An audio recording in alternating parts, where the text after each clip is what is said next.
किसान वीरों नमस्कार, मैं Himanshu Sahu. Welcome to our farming support channel.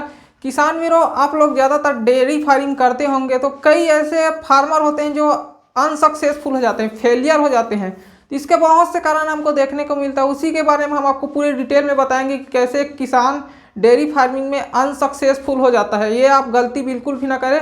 तो उससे पहले जो हमारे नए किसान वीर हैं, चैनल को सब्सक्राइब करना बिल्कुल भी ना भूलें और पास में घंटी भी जरूर दबाएं।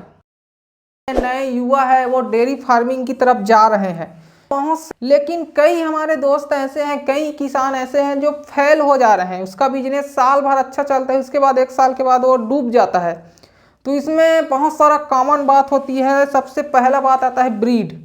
पशु का ब्रीड आपको सबसे अच्छा ही रखना है। ब्रीड आपको पसंद आए वही रखो, किसी के चक्कर में ना फंसना भैया। ब्रीड सही नहीं रखेगा तो आपको इंटरेस्ट भी घटेगा, क्योंकि ब्रीड जितना अच्छा रहेगा पशु का चारा खर्चा सब ये सब मेंटेन रहेगा।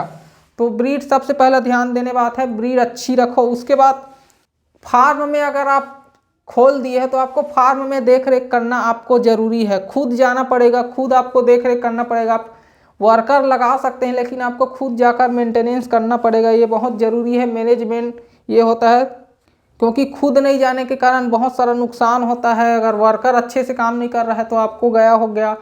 उधर कोई पशु गाभिन है तो उतना अच्छा देख रेख नहीं कर सकते, तो आपको खुद जाना पड़ेगा। ये सबसे बड़ी बात है।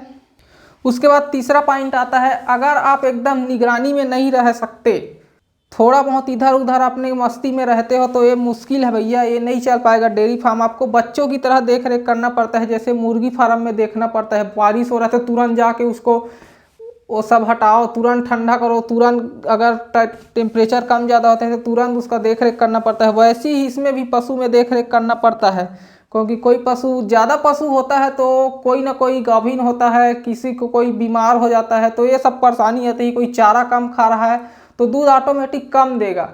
तो इसीलिए आपको बच्चों की तरह देख रेख जरूरी है, देखना ही तभी आपका डेयरी फार्म सक्सेस होगा।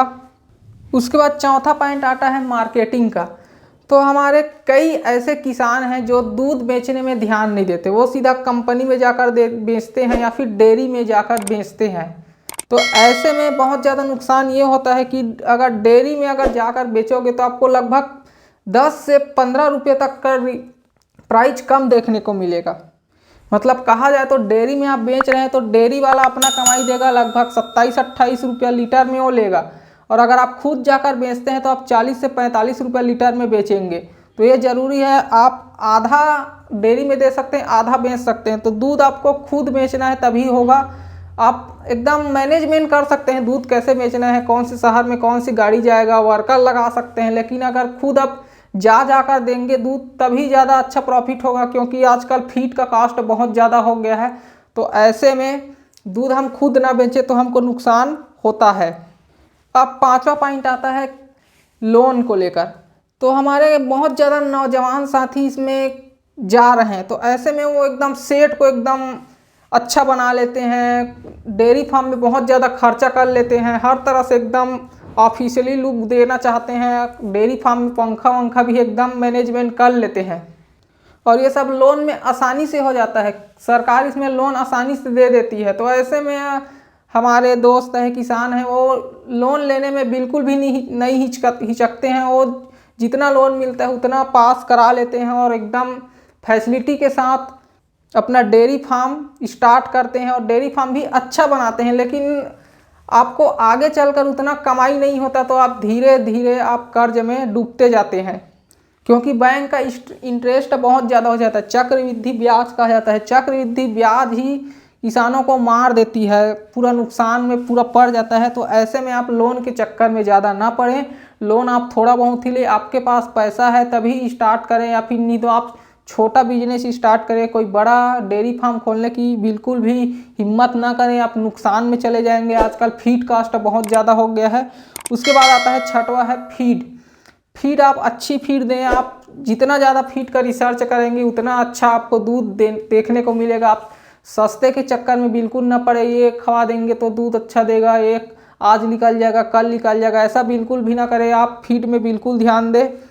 उसके बाद आता है छठवा सातवां पॉइंट है इंटरेस्टिंग। कई किसान वीर ऐसे रहते हैं कि उसको बस बिजनेस करना है, तो लेकिन डेयरी फार्मिंग ऐसा नहीं है। पशु को पालना है तो आपको इंटरेस्टिंग रखना पड़ेगा, क्योंकि अगर इंटरेस्टिंग नहीं रखोगे तो आप 1 साल के बाद आप ऊब जाओगे। तो इसीलिए आपको इंटरेस्टिंग रखना बहुत ज़रूरी है, पशु के प्रति लगाव बहुत ज़रूरी है, तभी आपका डेयरी फार्म लंबा चल पाएगा। नहीं तो 1-2 साल में आपको ऊबने लग जाओगे, थोड़ा परेशानी लगेगा, चला नहीं पाओगे, और चला नहीं पाओगे तो थोड़ा मैनेजमेंट बिगड़ जाता है, फिर ऐसे में आपको नुकसान का सामना करना पड़ सकता है। तो बस किसान वीरों, वीडियो देखने के लिए आपका प्रेम पूर्वक धन्यवाद। आपको वीडियो कैसी लगी हमें कमेंट में ज़रूर बताएं, और आप हमारे यूट्यूब चैनल पर भी नए हैं तो सब्सक्राइब तो करिएगा ही। और हाँ, आप हमारे वेबसाइट farmerdunia.com भी चेक कर सकते हैं, मैं लिंक नीचे डिस्क्रिप्शन में दे दिया हूँ। तब तक के लिए जय हिंद।